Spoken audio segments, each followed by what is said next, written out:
Mentre un decreto del governo nazionale ha chiuso i porti alle ONG, le navi che recuperano i migranti nel canale di Sicilia e il sindaco di Porto Empedocle da Carmina con un'ordinanza sigilla in modo specifico il porto di Porto Empedocle, dopo aver saputo del transito di un migrante positivo al coronavirus, la prefettura, che rappresenta nella sostanza dei fatti lo Stato, fa tutto il contrario.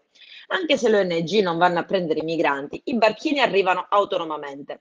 Il sindaco di Porto Empedocle, su richiesta della prefettura, autorizza l'arrivo di un gruppo di migranti che vengono collocati a Siculiana.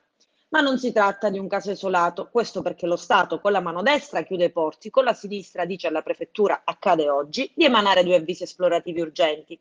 Uno che serve a trovare strutture ricettive idonee per il servizio di accoglienza dei migranti che dovranno restare in isolamento sanitario e in quarantena, e l'altro per la ricerca di un vettore marittimo deputato al trasferimento dei migranti che arrivano sull'isola di Lampedusa e che devono essere trasferiti in Sicilia. Due avvisi che di fatto non sembrano lasciare alcuna speranza all'eventualità di una nave di quarantena posta in rada a Lampedusa o a Porto Empedocle, in vista dell'estate e dei sistematici sbarchi fantasma. La prefettura però si sta attrezzando.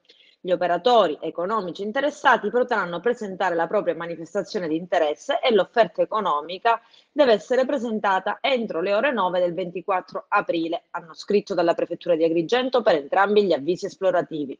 Ma il tema di accoglienza in tempi di Covid continua a sollevare preoccupazioni e polemiche. Se i primi a protestare erano stati i lampedusani e gli abitanti di Siculiana, chissà chi li seguirà adesso.